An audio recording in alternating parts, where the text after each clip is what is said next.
Students, now see the next topic of the chapter making the global world, that is Silk Route link the world. Actually, this topic describe that how in history globalization occurred, या फिर ऐसे बोल सकते हैं कि globalisation को जो है प्रमोट करने में किसका किसका इम्पोर्टेंट रोल रहा. Let's see this topic. The Silk Route are a good example of vibrant pre-modern trade and cultural links between distant part of world. Actually उस समय जो है सिल्क रूट जो है बहुत इम्पॉर्टेंट रोल प्ले करता था वर्ल्ड लेवल पे. क्या करने में? ट्रेड और कल्चरल लिंक्स को जो है एक दूसरे से जोड़ने में, या जो वर्ल्ड के डिस्टेंस पार्ट थे उनको एक दूसरे से कनेक्ट करने में सिल्क रूट का बहुत इंपॉर्टेंट रोल था. हाउ, कैसे? एक्चुअली सबसे पहले हम ये देखेंगे कि इसका नाम सिल्क रूट पड़ा क्यों.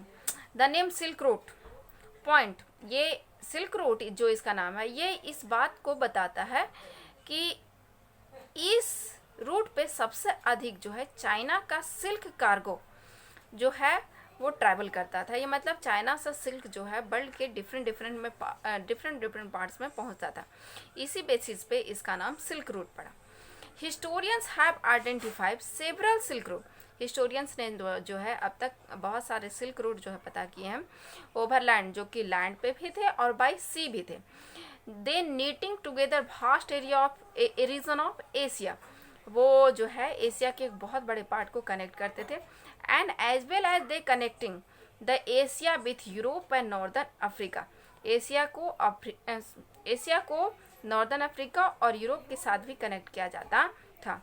दे are known to have existence since. और पता है सिल्क रूट जो है बहुत कब से एग्जिस्ट करता है? तो सिल्क रूट जो है क्रिश्चियन इरा के भी पहले से एग्जिस्ट करता है और ये लगभग 15 सेंचुरी तक जो है अपना इम्पोर्टेंस बनाए हुए था. इसी रूट से जो है Chinese pottery also travelled the same route. इसी रूट से ट्रैवल करता था. एज डी टेक्सटाइल, इसके साथ टेक्सटाइल्स और स्पाइसेस इंडिया से जो जाते थे वो भी इंडिया और साउथ ईस्ट एशिया से जो आते थे वो भी इसी रूट से ट्रैवल करते थे.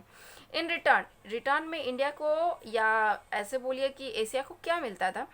तो गोल्ड और silver float from Europe to Asia. Asia में गोल्ड और सिल्वर आता था और यूरोप जो है जाता था क्या? Textile, spices, silk ETC. Trade and cultural exchange always went hand in hand. उस समय ट्रेड और कल्चरल एक्सचेंज बहुत जो है वेलकम किया जाता था. ये बहुत तेज़ी से बढ़ा. Early Christian missionary they also maybe, मतलब प्रूफ तो नहीं है but maybe they use this route to travel Asia. मतलब वो एशिया में आने के लिए जो है इसी रूट का इस्तेमाल किए थे. एज डिड इसके साथ ही बहुत कुछ समय के बाद जो मुस्लिम प्रीचर्स थे उन लोगों ने भी इसी रूट का इस्तेमाल करके वर्ल्ड लेवल पे जो है इस्लामिक रिलीजन को स्प्रेड किया. और बहुत पुराना अगर एग्जांपल है, मच बिफोर ऑल, इन सब से बहुत पुराना, तो बुद्धिज्म रिलीजन जो कि ईस्टर्न इंडिया में जनरेट हुआ था, ये जो है इसी रूट के थ्रू जो है पूरे वर्ल्ड लेवल पे जो है अपने आप को जो है स्प्रेड करने में कामयाब रहा था. Direction through intersecting point on the silk route. देखिए इसी रूट का इस्तेमाल करके इसी रूट से जो है वर्ल्ड लेवल पे जो है बुद्धिज्म भी स्प्रेड हुआ था.